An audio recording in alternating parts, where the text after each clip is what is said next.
yesterday in Abuja launched the Nigeria Agenda 2050, and he's declared that its implementation would ensure that Nigeria attains a per capita GDP of $33,238 per annum, and this could help place her among top middle income economies globally by 2050. I'm sorry, I just had to laugh because when I heard 2050, I was wondering whether I'll still be alive. like, Mr. C, I don't know if you recall, when you hear in, you were in Bond then. So let me just give you a little bit of when we started with all these development plans, because this is not the first, by the way. Okay. So in between 1960, I think, and 68, we had what was called the first National Development Plan, right? And then between 1970 and 74, 75, you had the second, and then you had the third that lasted also up to 1980, and then next government came in and then came with the fourth, that lasted up to 1985, and then we now had SAP, which I guess maybe some of us are more familiar with, right? SAP was introduced by Babangida, and that was still 1996. And then, of course, when Obasanjo came in, he came with needs. Do you guys remember needs? Yeah, needs. And then there was Vision 2020. And it looked like 2020 was never going to come back then. Of course, 2020 has come and gone. No, before Vision 2020 was the year 2000. Yeah, that's 2020. Oh, 2000. Oh, that was better life for rural women by the year 2000. Women are still, a lot of those women are still rural, by the way. And then, of course, you now have the National Economic Growth Plan, which Buhari.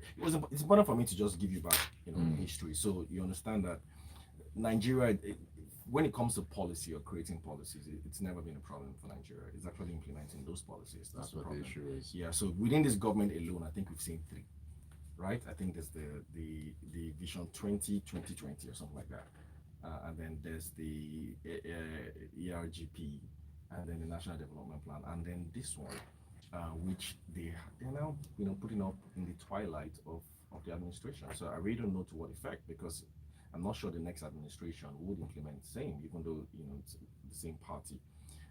What is also interesting is the president's comments. He says he wants GDP per capita, which, by the way, is a measure of how rich or poor a country is, to be at 33,000, which is a significant jump from where we are. I think Nigeria is probably less than 10K or so when it comes to GDP per capita. But to put it into context, Hong Kong, which sits at number 10 or so in terms of GDP per capita, it has about $61,000 in GDP per capita. So what the government is essentially telling us is that despite all our immense natural resources, that's going to take us till 2050 before we get to half of how rich the average person from Hong Kong is. 26 years. It's not that we will get there. We hope to get there. Oh, yeah. I mean, we hope that we'll get there. Just to put that into context. So again, it's not really about policy creation. It's about policy implementation. So to be honest, I have little faith in this. I hope it does work if it's implemented well. Like I said, policy has never been a problem in Nigeria. We've always been very good at creating policy because we all know what the problem is and we know how to solve it. It's just, the will to do it. That's the issue. Yeah, but at what point do we get to where that will of not doing things, where we get to that point where there's really no other option than to do? I really don't know, because one thing that you tend to see in Nigeria over the years, and even with people with genuine intentions when they get into government and really can execute, is vested interest. So there's just so much vested interest wired in the entire fabric of the economy that it's difficult to actually get things done, even if you wanted to get it done, right? Because you're probably stepping on one toe or the other, from within the government and outside the government. There are a lot of private sector money bags who also don't want things to work for whatever reasons. So that's why it's very difficult. I really don't. Sometimes that's why I had to give you that rundown, so you can see that since 1960 something, we've been trying to get this economy to the level that is meant to be, but it's just never worked. So perhaps maybe this entire generation or octogenarians need to go before things start to change. I don't know. But if you look at the baby boomers generation and Generation X, I think, which some of us belong to, I don't really know as well if they'll also have what it takes to actually get the economy moving forward. So little faith for me, to be honest. All right, let's move on to our next story. This comes from Premium Times. Now, Governor Gordon Obaseki of Edo State says the federal and state governments may not be able to pay workers' salaries beyond June unless it either resorts to massive printing of money or removing fuel subsidy. Okay, so thank you, Ayo. So Governor Obaseki was speaking during the Labor Day parade in Edo State, and what he said is simply the truth. Now, a number of states have in fact been borrowing to pay salaries. It's just that it never hits the news headlines. Right now, the country is broke. I don't want to say bankrupt because we still have some money coming in now and again, but the country is really broke, and some things have to change. So this subsidy business, we simply cannot afford to sustain it for much longer. We're already in huge debts because of it, and it's not like what it's even supposed to achieve has been achieved. Because the whole idea of the subsidy program is the price of petrol will be uniform around the country. That is not the case, even in Lagos. There are parts of Lekki where the price of petrol is above 185. You buy it for 240, 250 in Lekki. In Oniru, we haven't gotten to the outskirts. Now, why are we here? A number of governors, I dare say, do not have the required vision, capacity, or competence to lead a state forward. That's why you have a governor come out into the public space to complain that he doesn't know how he's going to pay salaries. A lot of these states literally depend on the federal government allocations to even get anything done, coupled with the massive waste and leakage in the executive level at both federal and state levels. It's a big mystery how we have even survived this far. So the big question is, for how much longer are we going to do this? How many of the states are thinking out of the box on how to generate and improve the internally generated revenue? How many states are willing to pay the price now to yield the promises and the better life tomorrow? So it's a question Nigerians have to sit down and ask themselves. And I had hoped that during the last elections they would have done that. Apparently not. We need to expect a lot more from the people in governance at both federal and state levels. Now, with regards to salaries, if they're unable to pay going forward, and Governor Obaseki will know what he's talking about because he's an economist, he's worked in the private sector, he's a bit up to date with what's going on.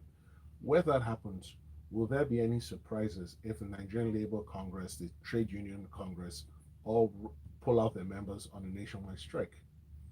And for how long do we go this way? What exactly is a Nigerian dream?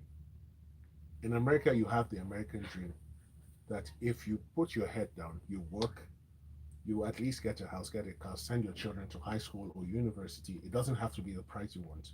But what exactly is Nigerian dream? What exactly are we doing?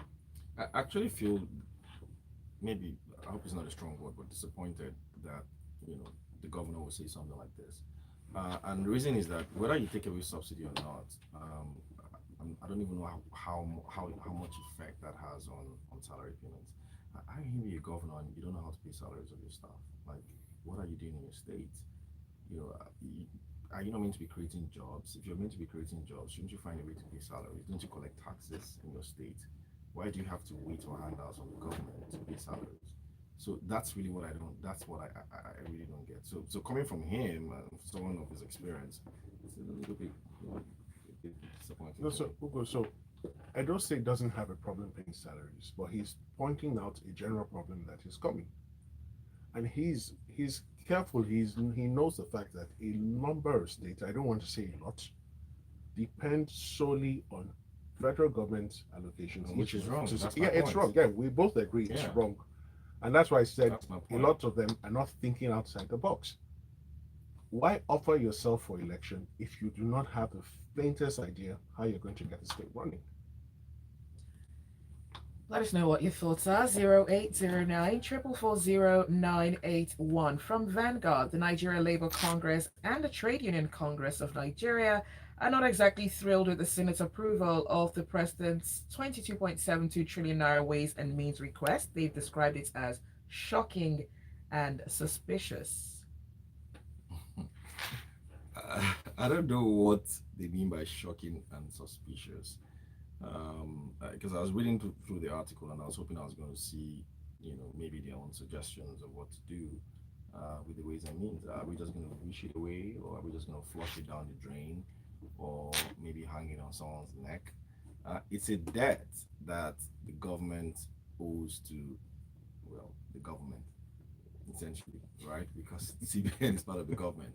So, and the government is Nigeria, right? So that debt has to be paid. Whether the ways and means was out of pure printing of money, or whether it was through other means that is yet to be disclosed, it has to be repaid. And to repay that loan, you have to legislate it. The National Assembly has to approve repayment of this loan. At the moment, the loan is actually being serviced by the FG, but then it's only serviced from the FG's share of its revenue. But the ways and means is essentially money that was spent in the entire economy. So for you to actually securitize the ways and means, you need to get National Assembly backing. So I'm not really sure. I guess perhaps maybe they're worried about the way the process is being carried out. Perhaps maybe that's where they have a point. But the fact remains, if you have 22.9 trillion, and that's as of September, because nobody knows how much it is currently, um, you got to find a way of paying that back, and that will be through bonds. So it's either you issue bonds that our children and our children's children will have to pay for, or issue bonds that some of us here will have to pay for. Like I was telling Mr. C downstairs, there's always a trade-off. I mean, that's the thing with economics. You can't eat your cake and have it. You have to pay one way or the other.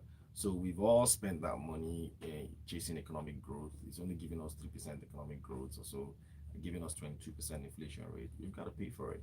And apart from paying for it, you're going to pay for it with interest rate. The luck that we have is that ways and means is not in dollars, or it's not a foreign loan. If it was a foreign loan, I think Nigeria's case would probably be worse than Ghana today. wow. Yeah. Okay, let me quickly chip this in. I think why they describe it as shocking and suspicious, it should never have happened in the first place, let alone grow to this amount. And the Senate clearly abdicated its role in ensuring that this sort of nonsense ever happened. So I think that's where the labor unions are coming from. You've abdicated your responsibility. Now you've tried to pass on the buck to future generations. And what is the guarantees that this sort of nonsense will not happen again? Well, to that extent, yes, even though they didn't really state that here. It the Senate, National Assembly, even Labour as well, all benefited from ways and means, right?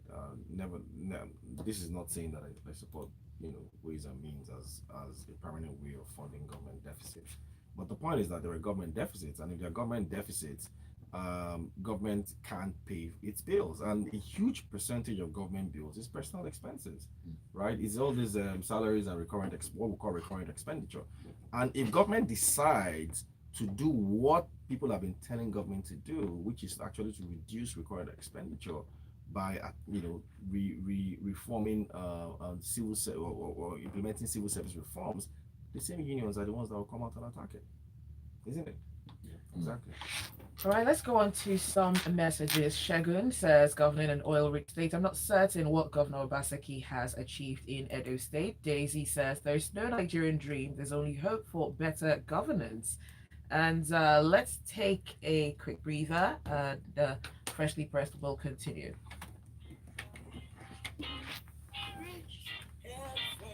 Niger.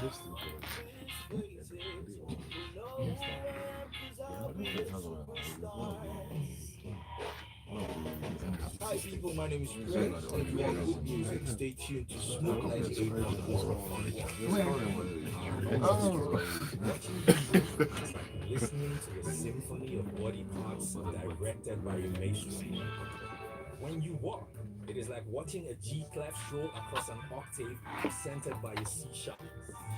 When you talk, the cadence of your voice is a tenor saxophone, making love to a cello at perfect pitch. And you are so smooth. That's why we keep it here on 98.1. Sure. This is just Needed, signing out.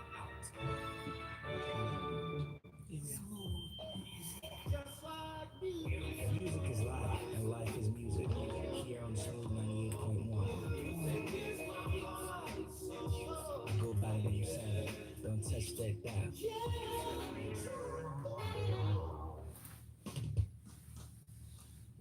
All right, welcome back. It's freshly pressed on Smooth 98.1.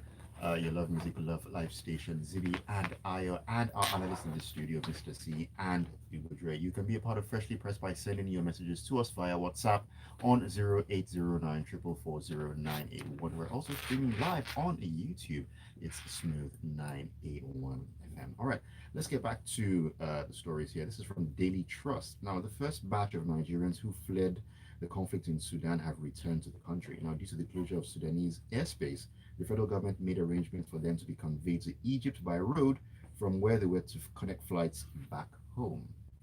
Okay, thank you, Ayon, and welcome back the first batch of Nigerians from Sudan, 274 in number, and we do hope that their stay here, if they do decide to stay back, is pleasant and enjoyable. Now, it's instructive to note that officially we have at about 3 million Nigerians in Sudan. I'm not sure all of them want to come back, despite what's going on in Sudan. However, kudos to the government for its efforts in ensuring that those who want to return to Nigeria to flee the fighting are able to come back. And we expect more flights in the coming days to repatriate more Nigerians who are desirous of leaving the conflict-stricken Sudanese territory. Now, it's also important to note that the government has a plan to officially give each returnee the sum of 100,000 naira to enable them settle in. It's not the total amount. 100,000 is not the total amount they need to settle in, but it's the federal government's contribution to them settling in, and that's what it is. So we do hope that the other Nigerians who are waiting to be airlifted and returned to Nigeria, and for those still in Sudan, that they're able to leave safely, get to Egypt from where they'll be airlifted, because we understand the Sudanese airport is closed down because of the fighting, and we do hope that the Nigerian government can maintain the arrangement it has with the Egyptian government, such that Nigerians who are at the border point will be allowed to cross into Egypt and then safely ferried by means of aircraft to Nigeria. Is there any information if this 100,000 is coming from the initial amount that was put in the budget? No. So when the budget was proposed and passed, there was no conflict in Sudan. So I want to believe this. The $1.2 million. Even the $1.2 million, there was no conflict in Sudan So when the budget was prepared passed. for at So- that point. So this, I'm not sure where the money has come from, but so we have in Nigeria Diaspora Commission. Surely they got some funds under the budget. I think we have a Nigeria Emergency Management Agency. Surely they have some funds. This money came out from somewhere, but I can't tell you the source. But it's not from the budget, because there was no line item repatriation of Nigerians from Sudan, because there was no conflict in Sudan at the time the budget was passed. So I was talking about the 1.2 million that was budgeted for the evacuation. Even that 1.2 million, I don't know where it came from. And they didn't say where it came from. Right. They just announced $1.2 million has been released. And this is a challenge we have with Nigerian public institutions. There isn't always a lot of transparency or accountability. Mm. The 1.2 didn't fall from the sky. It wasn't picked on the floor. It came from somewhere. So Nigerians need to know where that money came from. And the journalists, for whatever reason, rarely ever ask the proper questions. And I'm talking about journalists from traditional media, newspapers. You find that some of the online sites are a bit more daring, they go the extra mile to get more details. Because in the midst of all the debts we owe, in the midst of ways and means being added to Nigeria's debt profile, it would help to know where they found the $1.2 million, also where they're planning to get this 100,000 for each returnee. So 274 people were returned yesterday. At 100,000 each, that's 27.4 million. Not that 27.4 million naira is a lot of money for Nigeria, but still, where's the money coming from? 0809 440 981. That is the WhatsApp number. From Punch, women and youth in large numbers yesterday morning blocked the busy Jos Abuja highway to register their displeasure over incessant attacks and killings by gunmen in communities in Plateau. And this round of protests followed the killing of two youth in Rayom local government area. Yeah, sad stuff. I really don't know when killings will stop, particularly in Plateau State. I mean, if you read this story, it kind of reminds you of what happened was it last year, sometime last year, when over 100 people were also killed. And what is really familiar about this series of killings that started, I think, late last year again, it's mostly attacks on farmlands, on miners, and a lot of the people living in the community ascribe a lot of these killings to herdsmen. So, and then what is also very strange is you're seeing people killed close to military checkpoints, police checkpoints, and you're asking yourself, who is there to secure the people of Plateau State and the people that are being killed? And so you really can blame them for protesting because the same people that are meant to protect them are not protecting them, and then sometimes you start to wonder if there is some kind of conspiracy in here to just scare these people away from their farmlands. Because you're wondering why attack farmers, why attack miners, why these the people that they keep attacking. And this is again, like I said, not the first time it's happening. It happened last year. I think the one that happened last year was so bad that it basically hit international headlines. But then it never stopped. It's as if when you report news and you say three people dead, it's not enough. You want maybe to see maybe 100, 200 people dead. Um, I don't know. I'm happy that I guess the government is leaving now. Let's hope that the next government is able to address a lot of this insecurity that you have, particularly in the middle belt region of the country. Sad stuff. I don't see what the government is going to do. They're probably going to protest and then maybe slow down a bit, but likely going to resume again until the government is able to deal with the root causes.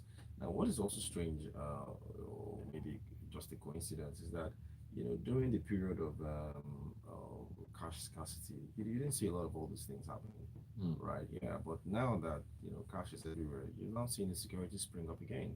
So is it cash scarcity or is it the elections that are now over? So people now come back to their daily jobs and quotes. I don't know, but it's just arouses my curiosity.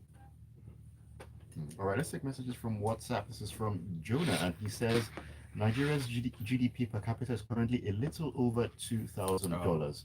If we are pragmatic, we should even start with $5,000 GDP per capita. This Vision 2050 is another pipe dream and a frivolous attempt to prove that some people are working, and I dare say it's another distraction from the failures of the government. They should just hurry up and leave.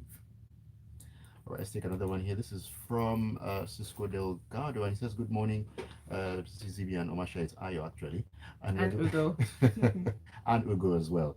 And we're the ones going to pay the loans indirectly. They have increased taxes on importation of vehicles, telecom services, electricity tariffs, and so on and so on." All right, let's get back to stories here. And all right, this is from the Punch newspaper. Now, the Nigerian Association of Resident Doctors has reiterated its stance on its demands from the federal government and restated its threat to go on strike if the demands are not met. Okay, so thank you, Ayo.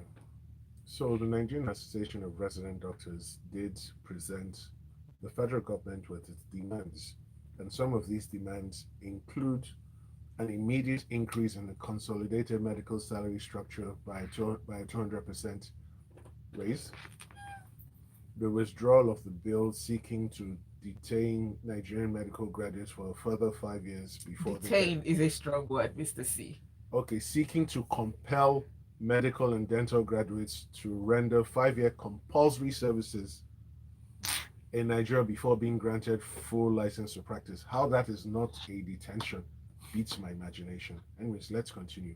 They also want an immediate implementation of CONMES, domestication of the Medical Residency Training Act, and review of hazard allowances by federal government institutions, state government institutions, as well as the private tertiary health institutions.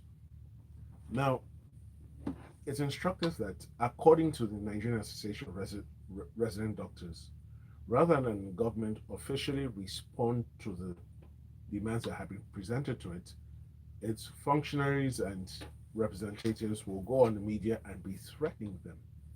And they're like, look, something has to give. We cannot continue this way. Now, do they have valid grounds? I will say so. I would say some of the demands are valid. Now, should their salaries be increased? Certainly. Ugo spoke about the rate of inflation a while back, 22%.